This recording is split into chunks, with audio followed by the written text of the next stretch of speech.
Assalamualaikum warahmatullahi wabarakatuh. Alhamdulillah, hari ini kita bisa bertemu kembali dan melaksanakan perkuliahan teori kewirausahaan secara daring. Semoga teman-teman dalam keadaan sehat semua dan bisa menyimak penjelasan tentang materi perkuliahan kita hari ini. Pada kesempatan ini, saya akan mengajak teman-teman untuk membahas tentang karakter wirausaha yang harus dimiliki, yaitu karakter yang berorientasi pada tindakan.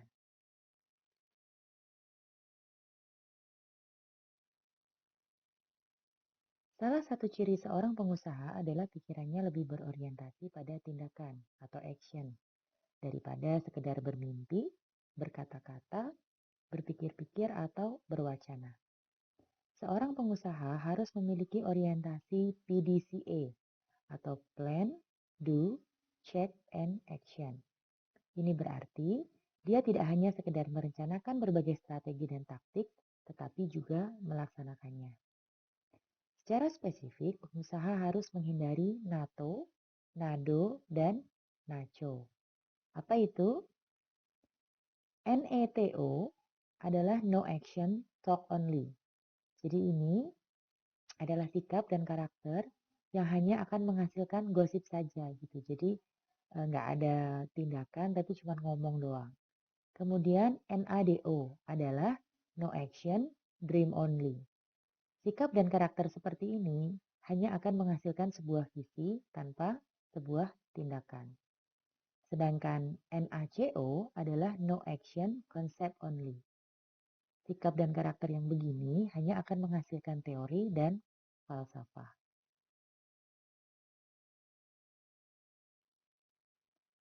Stephen Covey mengatakan bahwa kalau Anda menginginkan perubahan kecil dalam hidup Anda, ubahlah perilaku Anda. Namun, bila Anda menginginkan perubahan dan mendasar, ubahlah pola pikir Anda. Ini pernah saya sampaikan di dalam pertemuan sebelumnya. Mengapa pola pikir penting? Karena memang pola pikir itu menggerakkan perilaku. Nah, habits adalah sesuatu yang menjadi kebiasaan ketika dia dilakukan berulang-ulang secara konsisten. Karakter seseorang itu dibentuk oleh kebiasaan atau habit. Karena habit merangkum 3 urusan, yaitu yang pertama pengetahuan, yang kedua kemampuan, dan yang ketiga adalah kemauan. Untuk membangun sikap dan karakter pribadi yang kuat, mulailah dari merubah pola pikir yang akan merubah juga kebiasaan kita. Ketika kebiasaan sudah berubah baik dan positif, maka sikap dan karakter kita juga akan menjadi manusia yang sangat efektif. Orang yang efektif adalah orang yang melakukan sesuatu dengan karakter dan kemampuannya, sehingga dia mampu menghasilkan hal-hal yang tepat sasaran, penting, dan berguna.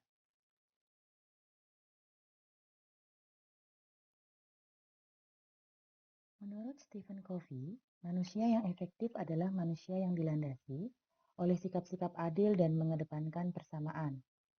Manusia efektif memiliki integritas, di mana dia jujur, bermartabat, dan memiliki keteguhan hati. Manusia efektif senantiasa berpikir positif dan hidupnya dilandasi keseimbangan. Dia memiliki sikap mau melayani, terus sabar, tekun, dan peduli. Nilai-nilai hidup tersebut sangat penting karena akan membuat manusia menjadi lebih percaya diri dan lebih ringan dalam bertindak. Orang yang tidak memiliki nilai-nilai tersebut akan tidak stabil emosinya dan hidupnya cenderung tidak damai. Dia bisa saja memiliki usaha, tetapi biasanya sulit menjadi besar karena dia disibukkan dengan hidupnya yang tidak damai dan konflik-konflik yang terjadi di sekitarnya. Dia akan banyak memiliki konflik dan masalah yang mengiringi perjalanannya. Covey menyatakan bahwa karakter seseorang itu dibentuk oleh kebiasaan atau habit. Ada 8 kebiasaan bersifat produktif yang harus dikembangkan oleh wirausaha. Yang pertama adalah be proactive atau menjadi orang yang proaktif. Kemudian begin with the end of mind atau goal oriented. Jadi bermula dari ujung atau akhir pemikiran ketika melakukan segala sesuatu. Mendahulukan hal yang utama atau put first thing first. Lalu berpikir dan bertindak win-win. Kemudian seek first to understand, then to be understood. Atau cari tahu dulu untuk memahami, baru dipahami. Kemudian sinergi, lalu menajamkan ketahanan, fleksibilitas, dan kekuatan, di mana Stephen Covey menyebutnya sebagai sharpen the soul. Kemudian find your voice and inspire others to find theirs. Jadi bagaimana kita harus bisa menemukan keunikan pribadi kita dan membantu orang lain menemukannya. Itu adalah 8 habits of highly effective people menurut Stephen Covey.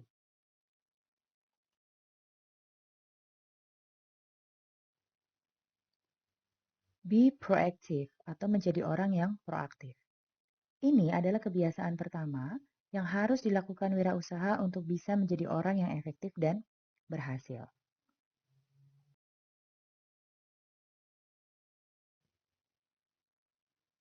Bertindak proaktif adalah mengambil tindakan sebelum sebuah kejadian yang tidak kita kehendaki itu muncul.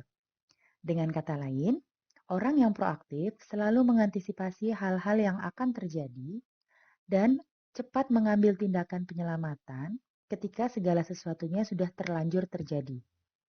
Nah, dia melakukan ini dengan melatih intuisi untuk menangkap sinyal yang tampak di alam sekitarnya.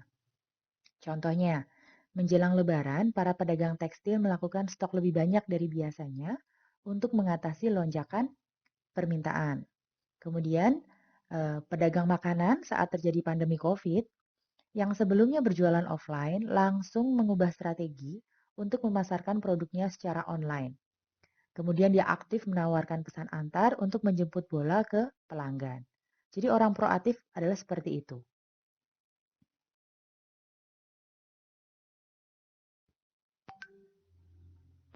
Ada yang pernah baca buku Who Moved My Cheese?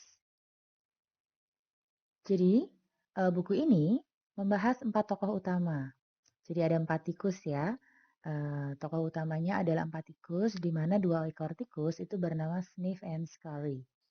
Dan yang 2 tikus lainnya adalah Ham dan How. Ketika keju di stasiun C hilang, tikus Sniff and Scurry memperhatikan dan langsung pergi mencari keju di stasiun lainnya, tanpa dia berpikir bahwa keju itu pergi hanya untuk sementara. Sedangkan tikus Ham dan How, mereka terbelenggu pas memorinya yang mengatakan bahwa keju itu sudah ada di sana setiap hari, dan keju itu sudah menjadi haknya. Jadi ketika keju itu hilang, mereka menyalahkan lingkungannya. Nah, mereka, Ham dan How ini terlena dengan keadaan sebelumnya dan terbelenggu dengan pemikiran bahwa keju itu harus di sana, keju itu sudah harus menjadi haknya. Nah, kemudian ketika dia hilang karena dia terbelenggu pikiran yang seperti itu, mereka kemudian berteriak-teriak menyalahkan orang lain yang dicurigai telah memindahkannya.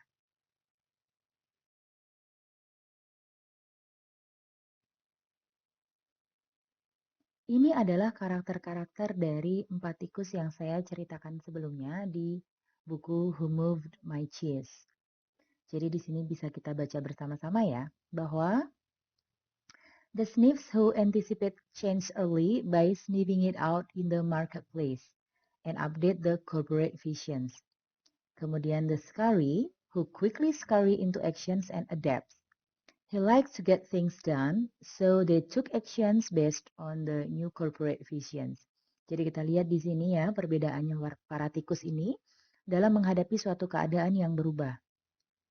Karakter tikus Sniff dan Scurry memiliki karakter dan sikap di mana mereka mengandalkan intuisi, kemudian dia berorientasi pada tindakan, mereka berdua selalu bergerak cepat dan memperhatikan setiap sinyal perubahan-perubahan kecil yang ada di sekitarnya. Jadi mereka tidak terpaku pada comfort zone, di mana Sniff ini dia selalu mengantisipasi nih dengan mencium, ibaratnya mencium ada perubahan-perubahan apa nih gitu ya. Dan kemudian dia mengupdate lagi perusahaannya ini visinya diperbaharui gitu. Kemudian Scary itu dia senang untuk bertindak dan beradaptasi gitu. Jadi dia langsung bertindak untuk menyesuaikan dengan visi perusahaan yang baru. Sedangkan kita lihat di sini, the Hams who deny change and resist it out of fear. He wanted to work in a place that was safe and where the changes made sense to them. Ya kan? Kemudian the House who learned to adapt in time when they see something better. They were hesitant at first, but were open-minded enough to learn something new and adapt it. Jadi kita lihat di sini, untuk karakter Hem dan How, dia cenderung terpaku dengan comfort zone-nya, kemudian dia juga terpaku pada risiko daripada keuntungan, jadi dia lebih memikirkan, aduh ini nanti resikonya gimana nih gitu ya, daripada dia terpacu untuk memikirkan keuntungan yang akan bisa diperoleh. Kemudian mereka juga suka menyalahkan lingkungan gitu. Lalu mereka tidak memperhatikan perubahan-perubahan kecil yang terjadi dan terlalu terpaku pada pemikiran daripada tindakan. Jadi, ketika terjadi perubahan hilangnya keju di stasiun tadi, tikus Sniff dan Scary memperhatikan lingkungan. Lalu dia menggunakan indera penciumannya untuk kemudian bergerak menemukan makanan dan langsung mengambil tindakan untuk mencari makanan tersebut dengan mengikuti bau makanan tanpa dia menunggu. Itu karakter dari Sniff dan Scary. Sedangkan karakter Hem dan How yang kita lihat tadi, Hem dan How ini kemudian tidak segera mencari keju di tempat lain. Ketika keju hilang di stasiun yang biasanya mereka temui, mereka menunggu dan kembali ke tempat yang sama setiap hari. Mereka berkutat dengan pemikiran dan berwacana mengapa keju tersebut menghilang. Jadi di sini bisa kelihatan ya, bagaimana karakter tikus-tikus ini dalam menghadapi suatu perubahan.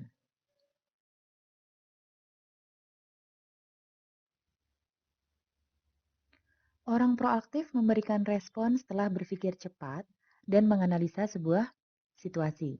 Respon yang diberikan telah dipertimbangkan sesuai self-awareness dan memilih tindakan terbaik yang dapat dilakukan dalam setiap keadaan. Jadi orang proaktif ini fokus pada apa yang bisa dikelola.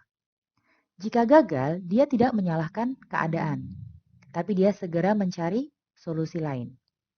Dia akan segera mengambil tindakan sebelum sebuah kejadian yang tidak dia kehendaki itu muncul.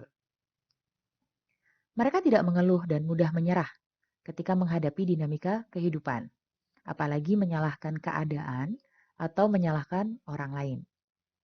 Dengan kebiasaan bersikap proaktif seperti ini, akan menciptakan inisiatif, karena wirausaha akan menyadari bahwa keadaan tidak bisa dipilih.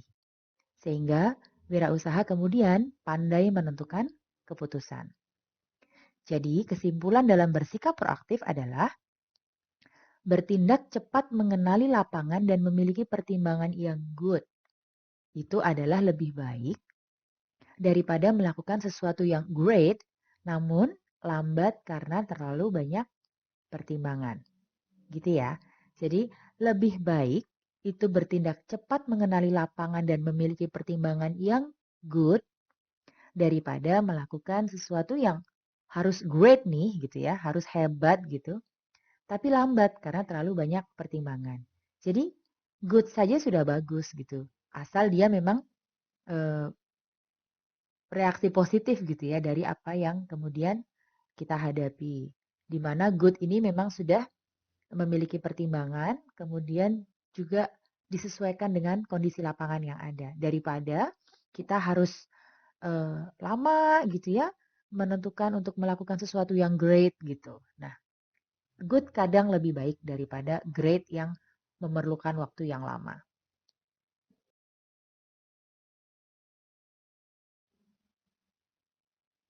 Habit yang kedua dari manusia efektif adalah begin with the end in mind atau goal oriented.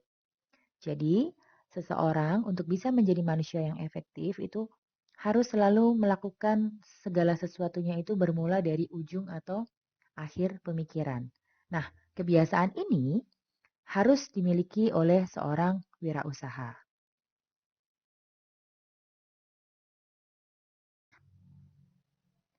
Goal oriented atau membiasakan diri untuk selalu begin with the end in mind.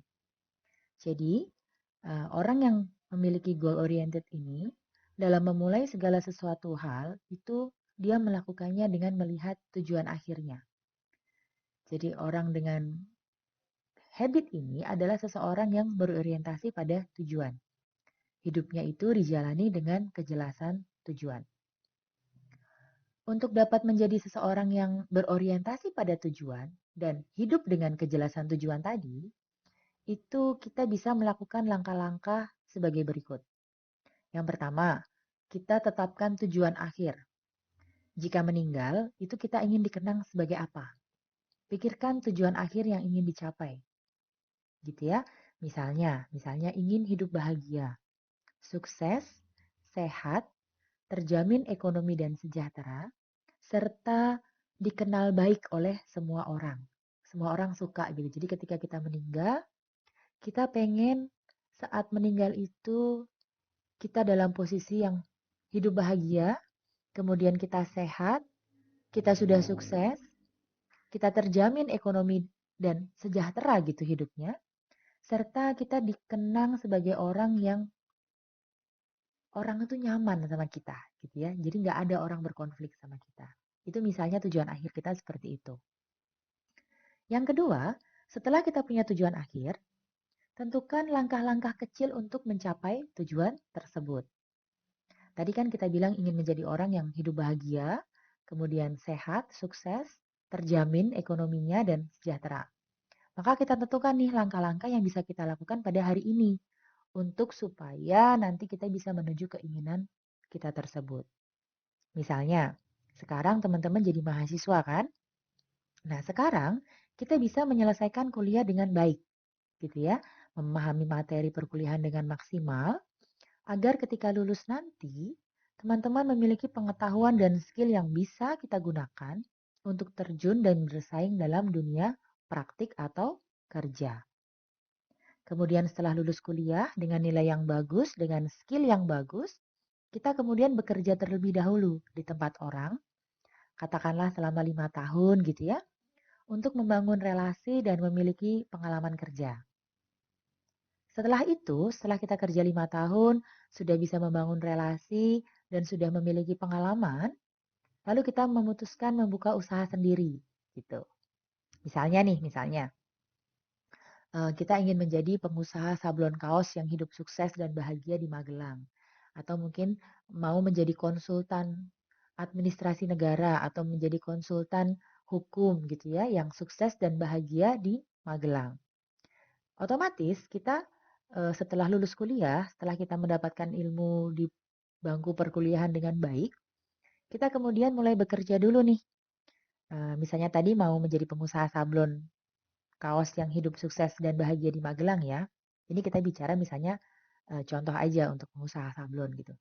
Kita mulai bekerja nih pada tempat usaha sablon kaos milik orang lain selama 5 tahun. Di situ kita bisa belajar bagaimana memproduksi sablon kaos yang bagus kualitasnya dan bagaimana menjalin relasi dari supplier, kemudian menjalin relasi yang baik dengan teknisi dan juga menjalin relasi dengan pelanggan. Nah, setelah itu kita kemudian memulai usaha bisnis sablon kita sendiri dengan cara kita bikin nih usaha sablon kita lebih bagus dari usaha sablon yang sebelumnya kita pernah kerja. Jadi kita membeli alat sablon yang berkualitas baik, kemudian kita membuka usaha yang lebih pagi nih dari pengusaha yang lain gitu ya. Dan kemudian kita mulai dari tidak mengambil keuntungan terlalu tinggi pada tahap awal dan mengedepankan volume penjualan. Nah, dengan cara seperti itu orang pasti nanti akan menjadi lebih tertarik untuk memilih sablon kaos di tempat kita. Yang ketiga, perhatikan setiap kemajuan yang sudah dicapai. Jadi setelah kita berhasil membentuk usaha kita sendiri, kita perhatikan setiap kemajuan yang kita capai. Jadi setiap pencapaian yang diperoleh, kita selalu melakukan evaluasi. Di bagian mana nih yang masih kurang gitu ya. Lalu kita berevolusi, misal sudah usaha kayak tadi, kita kembangkan usahanya. Kemudian kita merekrut manajer yang memang kompeten untuk membantu kita. Lalu kita juga bisa memperbaiki produksi dari usaha sablon kaos tadi. Jadi terus gitu, kita evaluasi apa nih yang kurang, apa nih yang perlu ditambahkan gitu. Kemudian yang keempat, ketika kita sudah bisa mencapai goal kita tadi, yang menjadi pengusaha sablon yang sukses di Kota Magelang tadi, nah rayakanlah keberhasilan kita tadi bersama karyawan kita dan keluarga kita. Kenapa dengan mereka? Karena mereka adalah orang yang paling berjasa dalam pencapaian dan keberhasilan kita tersebut. Dengan demikian, tujuan ingin hidup bahagia, sehat, sukses, terjamin ekonomi dan sejahtera tadi itu bisa tercapai. Berapa banyak kita lihat ya orang yang akhirnya hidupnya berantakan ketika yang dia cari hanyalah uang yang banyak saja. Jadi pengusaha sudah sukses gitu ya, secara ekonomi dia sudah finansialnya sangat lebih gitu, tapi kemudian keluarganya berantakan. Lalu kemudian perusahaannya kolaps karena banyak karyawan yang keluar. Jadi eh, itu bisa terjadi ketika kita tidak memperdulikan karyawan dan usaha karyawan kita tidak dihargai, gitu ya. Jadi kita cuman orientasinya hanya bagaimana mengumpulkan keuntungan sebanyak-banyaknya, bagaimana saya kaya, gitu ya. Tapi kita tidak memperdulikan karyawan dan kita tidak menghargai usaha karyawan. Ketika karyawan diperlakukan seperti itu, maka dia tidak akan loyal terhadap perusahaan kan. Nah, dia makanya akan bisa gampang untuk keluar dari perusahaan. Nah, kalau kita misalnya kehilangan karyawan, itu kan otomatis juga kita nanti yang satu produksi akan terhambat, kemudian yang kedua ketika kita merekrut karyawan baru, ada waktu di mana kita itu harus ngajarin dia lagi gitu kan. Nah, itu otomatis skill-nya akan beda dengan karyawan kita yang memang tadi sudah berpengalaman. Kemudian misalnya keluarganya diabaikan, dia hanya cari uang terus tapi keluarganya diabaikan, itu juga nanti keluarga bisa kemudian meninggalkan dia kan. Nah, kalau misalnya kita nih jadi pengusaha kaya tapi kita ditinggalkan keluarga, kita kan pada akhirnya juga tidak akan merasa bahagia gitu. Jadi tujuan akhir yang ingin hidup bahagia, sehat, kaya dan terjamin ekonominya tadi jadi tidak tercapai. Karena kalau kita hanya terjamin ekonomi saja, namun kita tidak bahagia, ya buat apa gitu kan? Lalu yang kelima, pikirkan tujuan-tujuan baru yang lebih menantang, yang bisa membuat kita lebih bahagia, lebih sehat, lebih sukses, dan lebih terjamin ekonominya. Jadi kita bisa lebih sejahtera.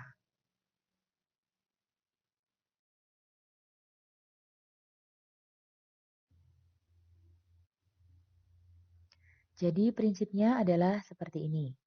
Dengan berorientasi pada tujuan, maka apa yang menjadi tujuan akhir kita itu akan selalu melandasi setiap keputusan yang kita lakukan. Keputusan kita dalam hidup akan selalu didasarkan pada prinsip-prinsip hidup dan hasil yang ingin dicapai tadi, yaitu hidup bahagia, sehat, sukses, terjamin ekonomi, dan sejahtera. Jadi ketika kita melakukan segala sesuatu nih, karena kita pengennya juga nggak cuma kaya tapi juga bahagia gitu ya, kita akan memikirkan itu eh, perasaan-perasaan orang di sekitar kita. Ketika kita melakukan segala sesuatu, kita juga mempertimbangkan otomatis di situ gitu ya. Jadi ada apakah ini kemudian bermanfaat juga untuk orang sekitar saya atau tidak gitu kan. Nah itu prinsipnya seperti itu. Dengan berorientasi pada tujuan, maka yang menjadi tujuan akhir itu akan selalu melandasi setiap keputusan yang kita lakukan.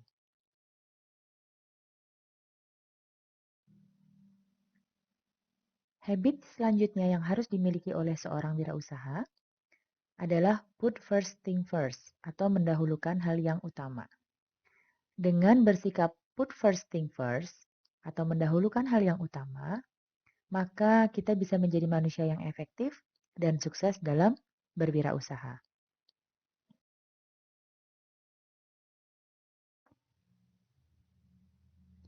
Kebiasaan mendahulukan yang utama atau put first thing first berkaitan dengan sikap mengedepankan prioritas. Sering manusia menghabiskan waktu untuk reaktif pada situasi darurat, bukan menginvestasikan waktu untuk mengembangkan kemampuan dan mencegah situasi darurat itu. Manusia yang seperti itu kurang memahami perbedaan makna antara urgent dengan important. Keduanya sekilas memang mirip, tapi sebetulnya keduanya itu berbeda dan tidak sama. Urgent adalah situasi yang mendesak, sedangkan important itu adalah sesuatu yang penting. Ilustrasinya begini. Dalam berwira swasta, tindakan perencanaan juga penting. Misalnya, mengembangkan hubungan atau relasi, memanfaatkan peluang yang muncul, atau recharge pengetahuan atau upgrade skill pengetahuan kita dan karyawan kita. Itu perlu dilakukan dalam mengantisipasi sebuah situasi darurat.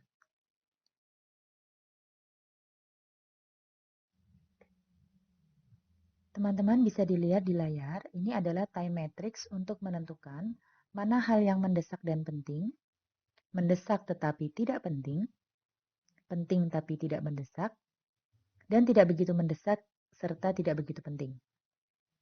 Ilustrasinya begini. Dalam berwirausaha, tindakan perencanaan juga penting. Misalnya mengembangkan hubungan atau relasi, memanfaatkan peluang yang muncul, atau recharge pengetahuan atau upgrade skill bagi kita dan karyawan. Perencanaan tersebut perlu dilakukan dalam mengantisipasi situasi darurat. Ketika kita menjadi wirausaha, misalnya ini kantor konsultan ini ya, bisa kantor konsultan hukum atau kantor konsultan lain. Nah, ketika kita menjadi wirausaha, tentu kita mempunyai prioritas masing-masing. Pun dengan kita saat berwirausaha dalam bidang konsultan ini. Nah, kita dalam mengelola kantor ini itu harus fokus pada hal-hal urgent dan membuat prioritas. Karena tentu tidak semua hal dapat dikategorikan urgent. Dengan time matrix seperti ini, kita dapat menentukan mana yang penting dan mana yang urgent. Jadi kita biasakan diri kita untuk selalu menyelesaikan masalah-masalah tertentu yang bisa diselesaikan. Karena apa? Karena ketika kita bisa selesaikan masalah-masalah tertentu yang bisa diselesaikan, maka yang lainnya nanti akan mengikuti. Hal ini perlu karena kita tidak bisa menyelesaikan semua masalah secara sekaligus. Kita memiliki keterbatasan tenaga, kita memiliki keterbatasan waktu, sehingga kita harus bisa tuh memilih sebagian saja masalah yang harus segera diselesaikan. Dan sebagian lain bisa kita selesaikan di kemudian hari. Contohnya misalnya seperti ini, kita lihat ya, dalam kantor konsultan hukum atau konsultan lainnya, misalnya hal yang urgent atau mendesak serta dia penting. Jadi dia harus segera dilakukan, tidak bisa menunggu lagi. Misalnya deadline dari klien. Kemudian menghadapi bencana-bencana seperti kebakaran. Kalau sudah terjadi seperti itu, kita nggak bisa menunda lagi. Kita harus segera lakukan dan hadapi situasi yang terjadi gitu ya. Misalnya kayak deadline dari klien untuk kantor konsultan hukum gitu. Hari ini harus jadwalnya sidang, ya sudah, kita harus sidang, nggak bisa kita tunda gitu kan. Kemudian ada hal yang mendesak, tapi sebenarnya tidak begitu penting. Misalnya nih ada interupsi. Interupsi ini bisa apa aja nih, bisa telepon, atau kemudian bisa email yang baru datang gitu ya, atau telepon, atau chat, message apapun itu yang datang itu kan kesannya mendesak ya. Kesannya mendesak harus langsung dijawab gitu. Tapi belum tentu itu semua penting. Jadi kita lihat dulu nih misalnya ada telepon. Teleponnya misalnya dari siapa? Dari teman hanya untuk sekedar ngobrol. Itu kan mendesak, teleponnya harus segera dijawab ya. Tapi kan itu sebenarnya tidak penting. Karena itu hanya sekedar untuk mengobrol saja gitu. Atau mungkin meeting yang tidak direncanakan. Kalau memang kita tidak ada kegiatan yang harus segera diselesaikan, nggak apa-apa. Kita meeting mendadak dengan meeting yang sebelumnya tidak direncanakan gitu. Tapi kalau misalnya kita sudah ada jadwal, terus tiba-tiba ada orang ngajak meeting mendadak ya, kita bikin jadwal di hari lain gitu. Karena kita ada hal-hal yang sudah mendesak dan penting untuk dilakukan. Kan nggak mungkin misalnya saya jadwalnya hari ini sidang. Perkara di Pengadilan Negeri Kota Magelang misalnya.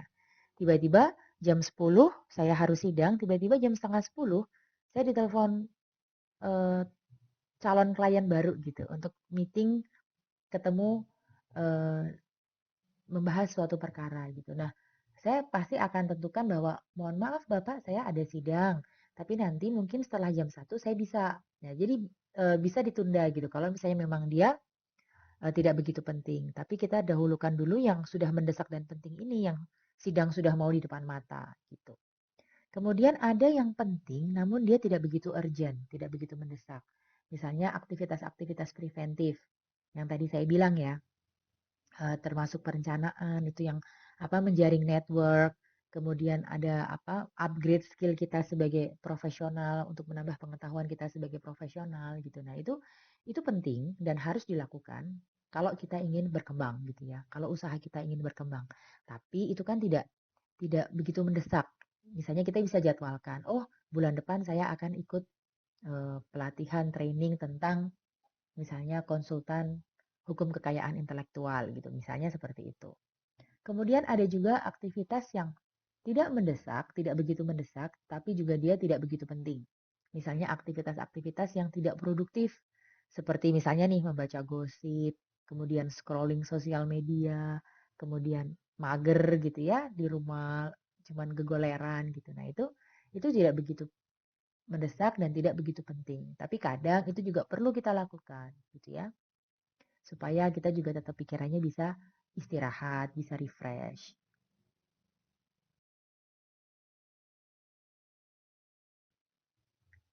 Think win-win atau berpikir dan bertindak menang-menang. Ini adalah kebiasaan keempat yang harus dilakukan oleh seorang wirausaha.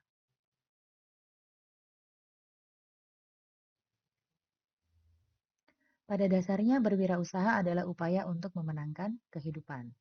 Dalam kehidupan sehari-hari, wirausahawan akan berhadapan dengan persaingan dan perlu kerjasama dari para pendukung untuk menghadapinya.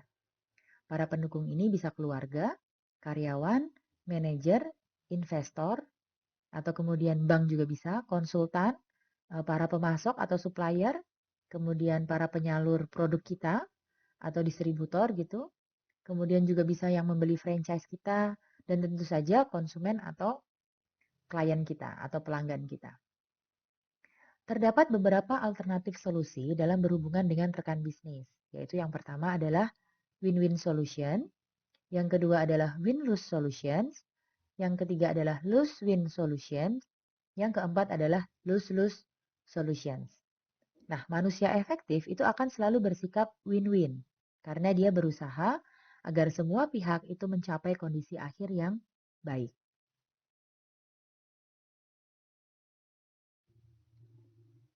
Menang sendiri dapat bersifat destruktif, karena hal tersebut hanya akan menghasilkan pihak yang kalah dan akhirnya akan memunculkan perasaan bermusuhan dan perasaan buruk lainnya. Seperti yang pertama bisa dia merasa dirugikan, yang kalah ini, kemudian merasa dikalahkan, lalu merasa diperlakukan kurang atau tidak adil, dan kemudian bisa menimbulkan rasa permusuhan. Pola berpikir win-win akan membantu wirausahawan dalam menciptakan kerjasama. Contohnya, misalnya jika saya menang atau untung dan Anda kalah atau rugi, maka saya hanya menang sekali saja. Kalau misalnya saya kalah atau rugi dan Anda menang, maka Anda hanya bisa menang sekali saja. Kalau saya kalah atau rugi dan Anda juga kalah atau rugi, buat apa gitu kita teruskan kerjasama ini. Kemudian kalau misalnya saya menang atau untung dan Anda juga menang atau untung, maka kita akan berjalan beriringan, saling memperbaiki, saling bekerja sama, dan usaha ini akan menjadi langgeng atau abadi.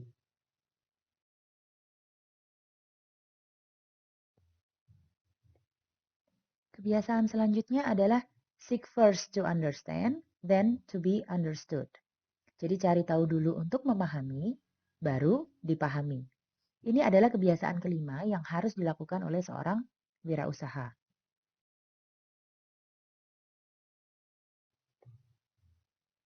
Agar dapat mengembangkan hubungan yang win-win, seseorang harus dapat mengetahui apa yang diinginkan oleh pihak lain atau rekan usaha atau kemudian pelanggan kita dan apa makna menang bagi mereka. Dalam hal ini, wirausahawan harus dapat memahami apa sih yang menjadi kebutuhan dan keinginan orang lain tersebut sebelum mengutarakan tujuan pribadinya. Sehingga ketika kita menjadi wirausaha, kita harus memiliki keterbukaan atau open-minded untuk mendengarkan dan tidak menolak atau kemudian kita suka berargumentasi atau melawan atas apa yang kita dengar dari pihak lain.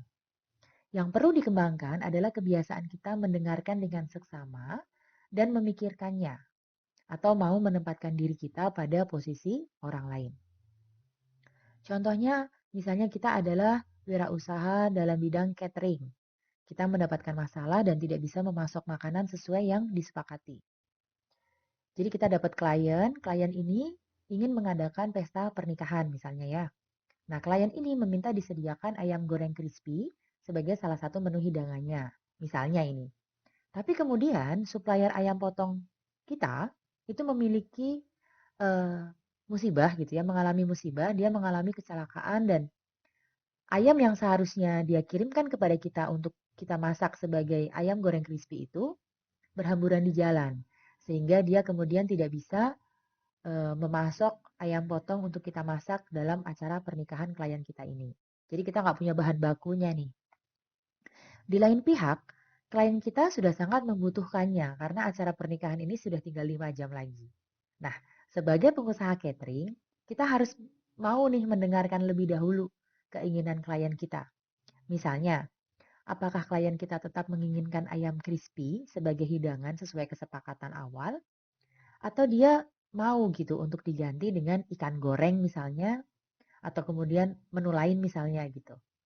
Jika klien sudah memilih, maka setelah itu carilah jalan untuk menyelesaikannya.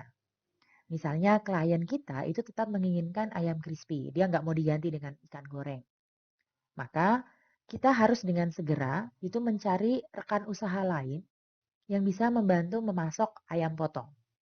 Kalau misalnya kita nggak bisa ketemu juga supplier ayam yang lain, dan atau misalnya waktunya sudah nggak memungkinkan untuk bisa mencari ayam potong dan memasak menjadi ayam goreng crispy, maka kemudian kita bagaimana caranya bisa membeli ayam goreng crispy di penjual ayam goreng crispy yang lain.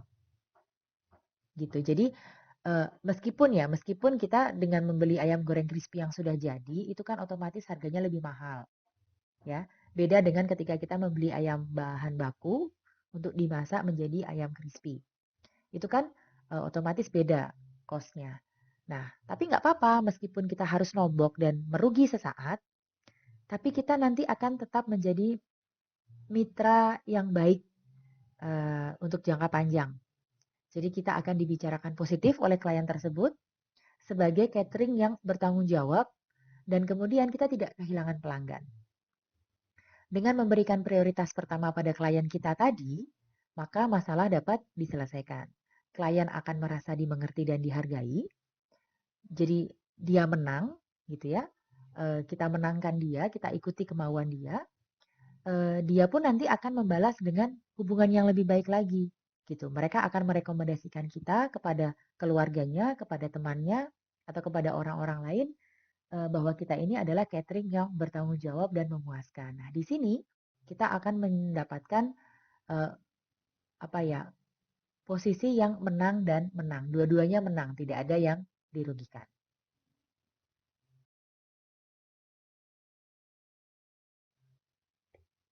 Sinergi atau sinergi. Ini adalah kebiasaan keenam yang harus dilakukan oleh wirausaha untuk bisa menjadi manusia yang efektif dan berhasil dalam hidupnya.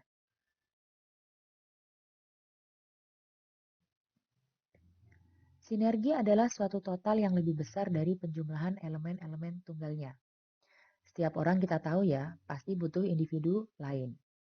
Nah, dalam bahasa simpelnya, sinergi adalah bagaimana kita menggabungkan ide, menggabungkan kemampuan dan kekuatan yang kita miliki dengan ide, kemampuan, dan kekuatan yang dimiliki oleh orang lain.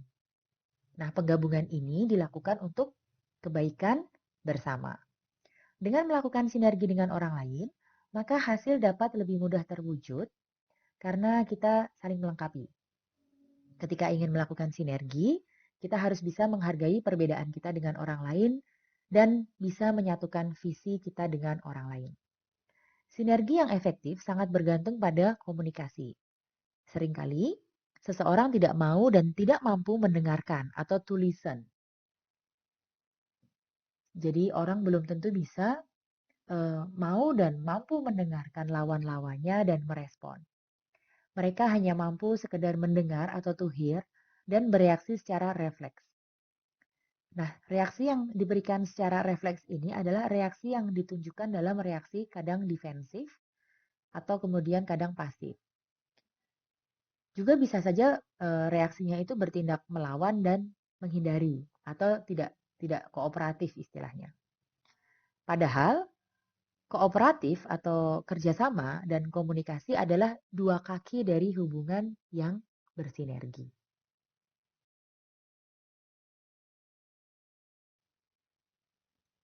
Kebanyakan wirausaha pemula itu memulai usahanya dengan terlalu memikirkan risiko. Itulah sebabnya banyak wirausaha pemula yang tidak berani berusaha sendirian, melainkan mencari mitra usaha. Namun, saat memilih mitra, perlu dipikirkan sinergi apa yang kira-kira bisa tercipta dari hubungan kemitraan tersebut. Banyak yang ingin mempunyai usaha, tetapi mereka lebih senang menjadi mitra yang pasif dan tidak mau mengerti bahwa bisnis itu memerlukan kesabaran, memerlukan ketekunan, dan memerlukan kerja keras. Di samping itu juga ada risiko menghadapi rugi. Ada orang yang hanya membayangkan keuntungan belaka. Jadi risiko tidak dapat mereka bayangkan karena mereka tidak pernah ada di lapangan. Kalau misalnya ketemu mitra yang model seperti ini, maka yang terjadi adalah bukan sinergi, melainkan sebuah disergi. Oleh karenanya, apabila menjalin hubungan kemitraan usaha, pastikan kita mencari rekan usaha yang betul-betul saling melengkapi, yang berorientasi pada sinergi. Hal ini dimaksudkan supaya kita dan mitra kita itu dapat bersinergi untuk selalu bersama-sama berorientasi pada tindakan.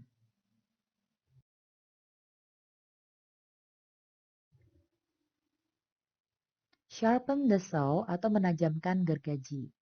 Gergaji di sini adalah yang dimaksud ketahanan, fleksibilitas, dan kekuatan. Jadi kebiasaan ketujuh yang harus dilakukan oleh wirausaha untuk bisa menjadi manusia yang efektif dan sukses itu adalah menajamkan ketahanan kita, kemudian menajamkan fleksibilitas kita, dan menajamkan kekuatan kita.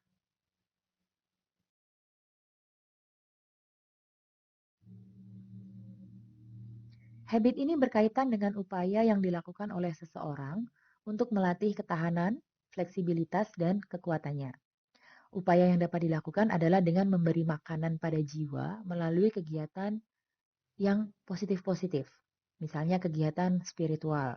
Kemudian bagaimana kita menjalankan kehidupan yang seimbang. Kemudian melakukan meditasi misalnya. Kemudian membaca buku-buku self-help yang bisa membangkitkan semangat kita.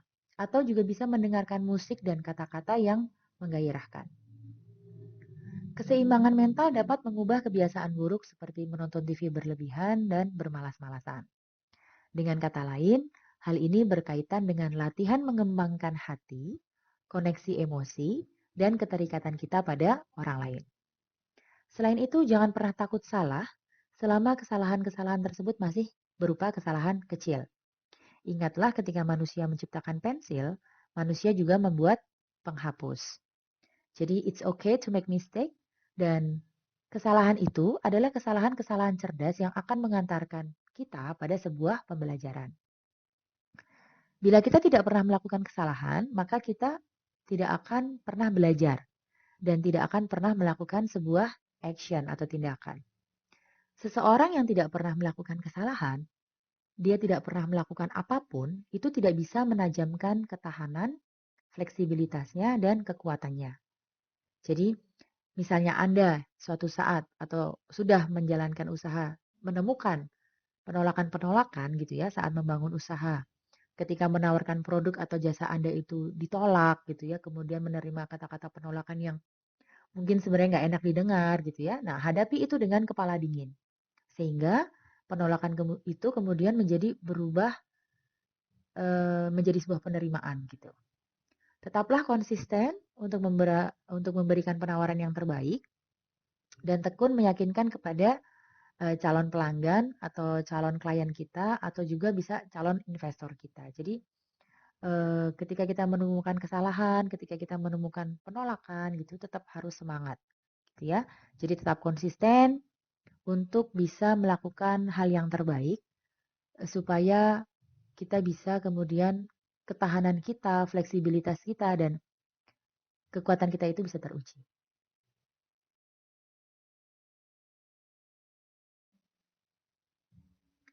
Find your voice and inspire others to find theirs. Ini adalah kebiasaan terakhir atau kebiasaan ke-8 yang harus dilakukan oleh wirausaha untuk bisa menjadi manusia yang efektif dan sukses, yaitu menemukan keunikan pribadi dan membantu orang lain untuk menemukan keunikan mereka.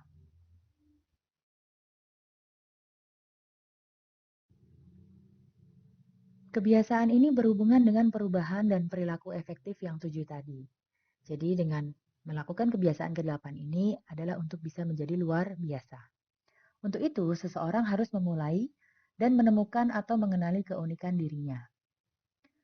Menemukan keunikan berarti mengenal potensi yang dimiliki yang tersebar pada 4 elemen utama, yaitu pikiran, tubuh, hati, dan jiwa. Jika pikiran terus dikembangkan dan visi yang hebat dapat dirumuskan, maka hal tersebut dapat memampukan seseorang untuk mengembangkan potensi terbesar seseorang atau lembaga atau perusahaan. Cara berpikir Anda itu menentukan tindakan seperti apa yang akan Anda ambil setiap kali Anda berhadapan dengan masalah. Setiap orang mempunyai warna pikiran yang berbeda-beda. Ada namanya tes brain color, itu dibuat oleh Glashow. Dia membagi warna pikiran menjadi 4, yaitu otak kuning, otak oranye, otak hijau, dan otak biru.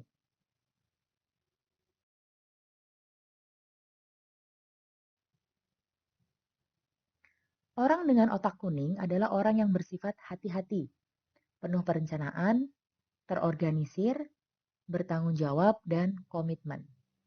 Orang-orang ini cenderung detail dan memimpin dengan rencana step by step. Kuning adalah simbol dari cahaya matahari yang memberi kehidupan dan merupakan lambang kekuasaan, kewaspadaan, kebijaksanaan, dan kesiapan. Otak biru itu terdiri dari orang-orang yang hangat, kreatif, penuh perhatian, sensitif, peduli, dan komunikatif. Mereka cenderung tidak agresif dan disukai banyak orang karena kalem dalam memberi semangat. Biasanya mereka adalah pekerja kreatif, artis, atau host sebuah program televisi. Bisa juga mereka adalah guru, perawat, dan pekerja sosial. Otak hijau berisi orang-orang yang cenderung berhati-hati, sangat kalkulatif, dan berpegang pada logik dan sains. Mereka sulit mengikuti kehendak orang lain karena mereka sangat kritis dan rasional, di mana mereka sangat mengandalkan fakta. Jadi dia bukanlah orang yang percaya begitu saja terhadap rumor misalnya, terhadap gosip, mitos, atau cerita-cerita publik. Mereka biasanya sangat dingin dan kurang bersosialisasi. Dan biasanya mereka adalah pemain tunggal atau solo thinker. Hijau adalah simbol pertumbuhan, kesegaran, hidup dan pengetahuan, memori, dan masa depan. Otak orange itu terdiri dari orang-orang yang berani mengambil keputusan. Dia cinta damai, banyak akal, spontan, dan logik. Mereka tidak suka menyukai hal-hal yang berbau konflik dan misalnya ada konflik gitu mereka cenderung ingin mendamaikan. Biasanya mereka adalah orang yang luwes, mudah bergaul, terbuka dan mudah melihat peluang daripada ancaman. Namun cara berpikir mereka itu sering dianggap berbeda dengan rata-rata orang, serta sikapnya dianggap tidak sistematis. Dalam pertemuan ini, saya ingin mengajak Anda untuk menemukan warna otak Anda agar Anda bisa mengenali kekurangan dan kelebihan Anda. Lalu, Anda dapat belajar untuk mengkombinasikan warna Anda agar bisa menghadapi krisis atau masalah dengan lebih baik. Silahkan cek Elita untuk tes brain color-nya. Selain untuk membantu Anda menemukan brain color, tes ini juga saya masukkan sebagai nilai tugas ya, supaya teman-teman juga semangat untuk mengerjakannya.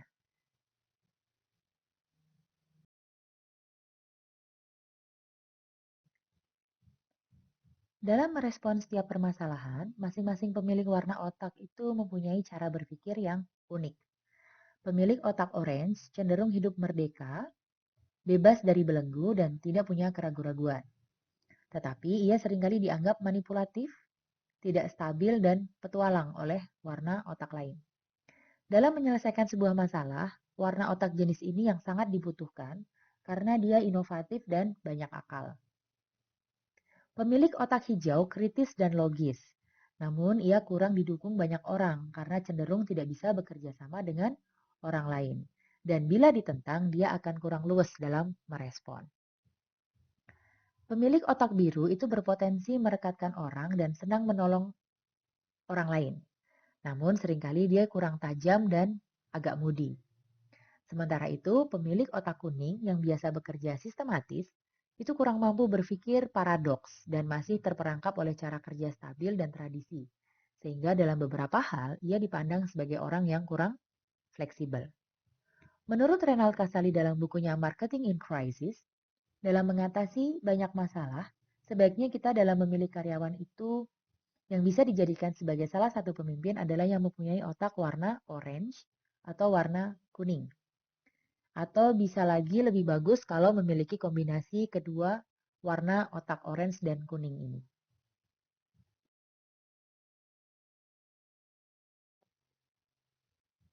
Nah, sekarang mari kita temukan keunikan pribadi dan bantu orang lain untuk menemukannya.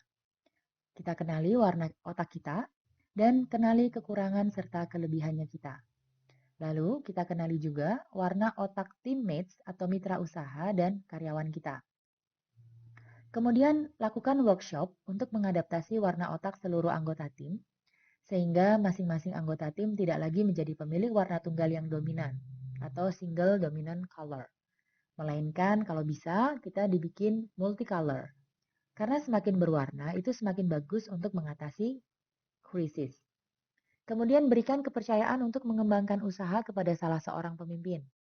Misalnya pemilik otak orange atau otak kuning. Atau lebih bagus lagi kalau memiliki kombinasi kedua warna tersebut, yaitu kombinasi orange dan otak kuning.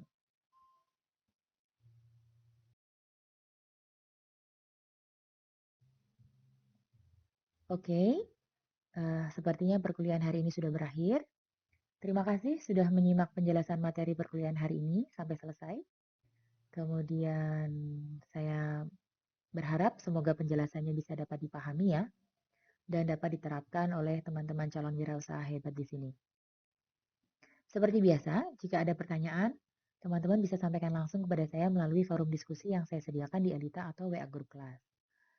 Jangan lupa untuk membaca buku-buku referensi yang saya sarankan di dalam RPS, supaya teman-teman bisa memperoleh pemahaman yang lebih tentang materi-materi yang saya sampaikan. Mohon maaf untuk kesalahan dan kekurangan saya dalam menyampaikan materi hari ini. Sampai bertemu kembali di dalam perkuliahan selanjutnya. Wassalamualaikum warahmatullahi wabarakatuh.